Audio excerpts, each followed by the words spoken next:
All right, everybody. We've got TSL.HyuN once again as the red Zerg down in the bottom left corner of Cloud Kingdom, and he is looking to put an all-kill out on Liquid.Sea, the blue Terran up in the top right, but C is looking to do a reverse all-kill. Let's see if he can do it. Aha!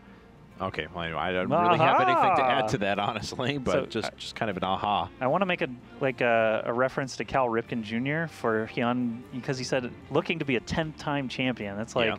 It's not even just 10-time champion, it's 10-time consecutive champion, right? Yes. So it's like, he's got such a long streak. Iron Man. Cal Ripken Jr. is like, of course, yeah. well, but I'm... Iron Man of IPL Fight I'm trying to think who has longer winning streaks, though, because Cal Ripken played in a bunch of games, but obviously didn't win them all. So it's like... I'm a baseball guy, so I draw everything back to, this is akin to the Joe DiMaggio hitting streak, maybe? Okay. 56-game hitting streak. Okay. Possibly. That's not bad. Is there, I mean, the Yankees win a lot of World Series. Did they ever win like 5 straight or something like that? The Oakland A's actually under the, did actually have the longest win streak in a season over for baseball. Was that Moneyball season? Yes, it was. Yeah. Yes, it was. Okay. Billy Bean.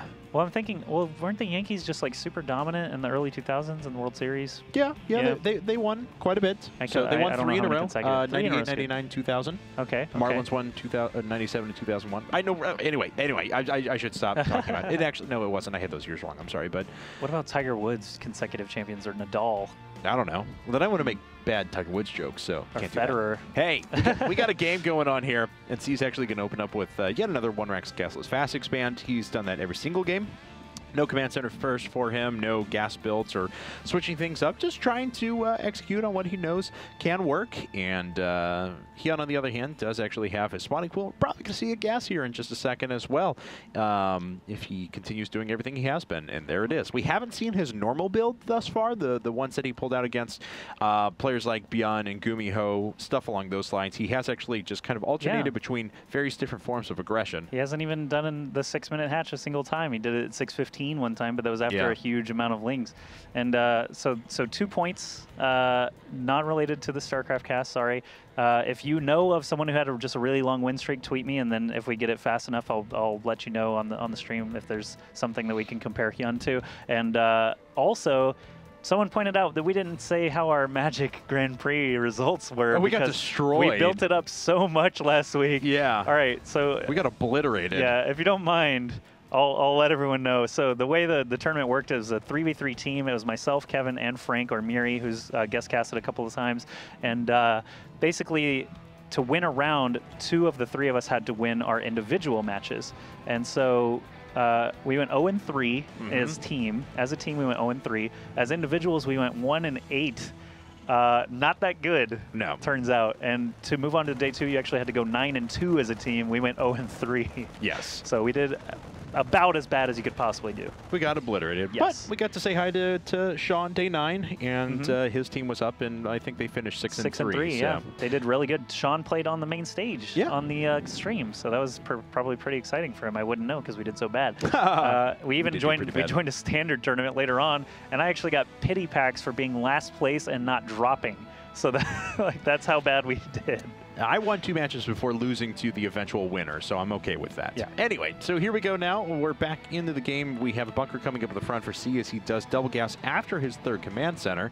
Back on his opponent's side, HyuN, this is actually looking pretty familiar. This is kind of what he does. And maybe this drone will be headed out for a 6-minute hatch. Yeah, it looks like this one is going to be. So for the first time, we're going to see the normal build, so to speak, from HyuN. Should be putting up his Roach Warren shortly after this. Oh, man. Yeah. Oh, man. We're seeing HyuN in full HyuN mode. He's like, okay, I realize I can beat C in 10 minutes or less if I want to.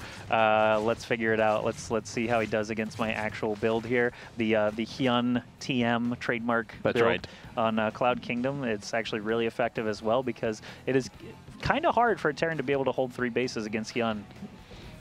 Well, we'll see if C decides to go for the... he is obviously going to go for Banshees, but we'll see if he decides to play, like I said, what Gumiho HyuN did and try and hit some sort of a large attack with bio units, trying to disrupt that Roach production. And no, it is not going to be the true HyuN style because he is actually going for his later game Evolution Chamber version of this rather than the Roach mid-game attack into possibly higher tech, but more than likely tier 2 units. So already HyuN is showing us with multiple gas, 2 evolution chambers, no roach horn, that more than likely we're going to see a lot of upgrades in an infestation pit in a bit. Okay, so again to interrupt, we've got things to compare HyuN to now. Okay. TSL.HyuN is the Kai Bud of IPL Fight Club. That's a Magic champion who had an extremely long win streak. Michael Schumacher had a huge win streak. Yep. HyuN is comparable. I like the Michael Schumacher one. HyuN is comparable to HyuN in the IPL Fight Club. Let's see. Someone wants to know what Star Wars characters we would be. That's not related. USA has a winning streak, back-to-back World War champions. Yeah. Well, it's Lando Calrissian, but anyway. And Ken Jennings won 74 episodes of Jeopardy in a row. So HyuN could actually get 74 fight clubs in a row. Ken Jennings is my favorite one. As we see, C is actually going to go mech out of this. HyuN is the Ken Jennings of IPL Fight Club.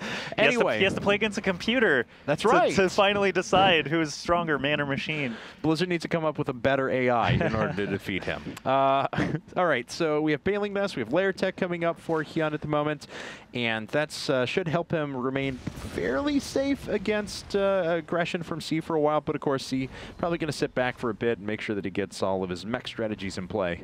So what sport did Michael Schumacher play? He's an F1. Oh, that's what I thought. He was a race car. Okay. Yeah. Gotcha. F1 driver. Yep. Great guy. And actually, sadly, going to retire for the second time, but officially retire this time. Yeah, I was wondering if he was still racing. Has he been on Top Gear? I feel like I've seen him on Top Gear. Yes, he has been. That's where I know the name then. All right, TSL.HyuN trying to attack into this third base. I did say earlier it's kind of hard to hold a third base as a Terran against him because he has both options at the natural and the third to just send in Lings at any time, and it can be really rough to try and stretch between both of those. Once siege tanks really start to come out in force, it makes it a little bit easier, but it looks like C is going for just mass Hellions to get things started here. Infestation Pit on the way for HyuN already, and it looks like he is going to add on a fourth base as well as that macro hatch. I like how C initially defended against the Zerglings up at the front and is actually like mass overproducing supply depots. He just doesn't want to be supply blocked up until that big 150 supply mark where he moves out with a big mech force and kills things. So now he can pretty much concentrate all of his attention on producing units, infrastructure, getting his upgrades in place, everything that he absolutely needs.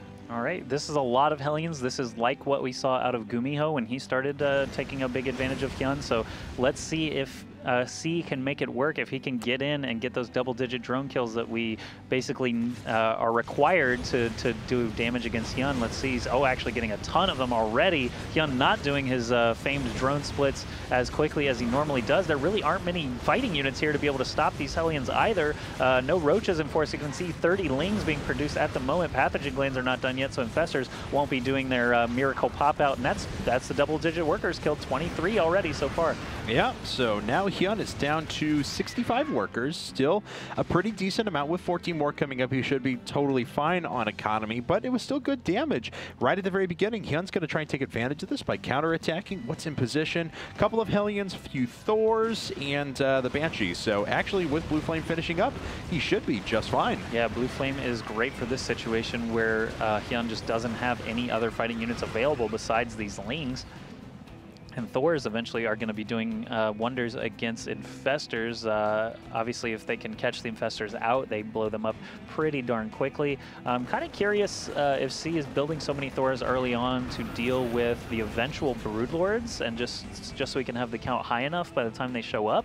But then that also invites HyuN to be able to change his build a little bit and not actually go for Broodlords. So it's kind of tricky there. Well, you would expect a huge round of roaches to pop out then afterwards, but with the tier 3 tech that's still on the way, as Hive is pretty far along, and we don't see a Spire yet, to the best of my knowledge. May just be moving into Ultra soon enough. HyuN has still been doing a very nice job with his creep spread through the middle of the map, but he does have a few exposed workers off to the side here, but the infestors are now in position. If it had just been Spine Crawlers, he could have run around the back, but it'll be tougher to get through the infestors too. Right, infestors lying in wait for any huge Hellion hit squads that happen to show up. We do have a Spire actually starting now for HyuN, as well as the Sport Crawler is getting all these melee upgrades as well.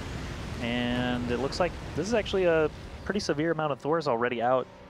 4C, and he's still adding on more tanks and Hellions. So he's got quite a large amount of splash, as well as these Thors to be able to tank any Roaches and Banelings that might show up.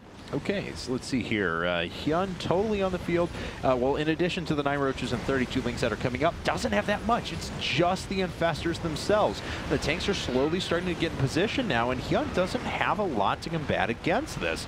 The Thors are in a great spot now, especially, well, I guess 2-2's just about ready to finish up, so no upgrade advantage for the time being, but we'll soon have very nice upgrades to support this. And sometimes I forget the range of the Thors. It just seems so long sitting next to the siege tank like that, but if he can get these Infestors down quickly, he will have a good chance to actually continue rolling through here. The Thors are still standing with pretty good amounts of health. It looks like one is going to go down. There's just not enough support on the ground yet. More tanks and Hellions are showing up, though. This Thor might actually have a chance to survive against those Queens. 20 kills on that Thor as he continues to move on. The force is still standing for C. He's got 36 worker kills. Another fungal drop from HyuN. He does actually have enough energy to continue doing that a couple more times. We'll see if he does or not. And C's looking pretty good here. He's starting to roll forward with those tanks. He's got more reinforcements making their way in. He's taking the map, a 5th command center finishing up, already a planetary fortress off to the left-hand side. And this is what we were looking to see, well, out of C over the course of this entire match. Okay, so the Infestors are charging forward with the next wave of Lings and Roaches. The siege tank's trying to power them down as quick as he can. There's really not a whole lot of support left for the siege tanks now, so they're going to be blasting each other. But HyuN GG's before... Yeah, he was down. He was down in a big way. Yep, and that's going to be all. Oh, that's interesting. He's got a bank. He's got an Ultra Cavern. And he just GG'd. Didn't even lose that 3rd base yet. Kind of interesting, but... He was down by about 30 workers and about 60 supply, and his opponent was on 5 bases. I wanted to see Ultras. I know, I know. Hopefully the next one. But hey, C took a game. He's not going to get shut out here. It is a 4-1 advantage still for HyuN, and it's now his map pick. And it looks like he's going to choose Atlantis Spaceship, but yeah, C maybe's got a fighting chance here. Yeah, HyuN's all killed a couple of people and didn't all kill C, so he's already doing better than some of HyuN's opponents in the past. Yeah, he's got a chance. Atlantis Spaceship is going to be HyuN's choice, though. That one can be a little bit tough against the Zerg opponent regardless, and HyuN is, you know, our billion-time Fight Club champion, so still pretty rough situation for C. He's going to get 4 more kills in a row to be able to take him out and claim that huge bounty. All right, well, let's go ahead and run to a commercial break. While you're away, guys, don't forget you can enter to win this amazing, awesome Nucker keyboard from TT Esports. Our friends at TT Esports have given us a lot of stuff to give away. Yeah, they have. So you guys should definitely tweet at them or give a Facebook post at them to let them know your appreciation for their supporting of esports. If you want to try and win this guy, you need to head over to tinyurl.com/IPLTTesports4. That is the number 4. Again, tinyurl.com/IPLTTesports4. Esports4. There is one more thing you can do to support TT Esports besides tweeting and Facebooking them. What's that? Buy their products. Yay! Yeah. So if you don't win, you could still buy them and then still have them and still thank TT Esports with your money dollars for supporting esports. Bam. And then you're supporting esports at the same time. It's such a win-win. You get a keyboard and, you know, headset and mice and mousepad and anything else you want. They have White Raw branded stuff that we gave away earlier. That's pretty cool. I think they also sponsor Marine King. Yeah, well, and Prime in general. Oh, yeah, so, all of Prime. So TT Esports definitely very, very esports minded. And check out their stuff even if you don't win. Okay, well, I have to try this now on air because someone challenged me. Borsty said on Twitter, since you're in the shout-out mood, welcome to the difficult name challenge. Try to shout me out. My name is Karsten Tormalen. I'm gonna go with that. Let me know if I did right. All right, guys, we're gonna run to a commercial break. We'll be back for game number 6.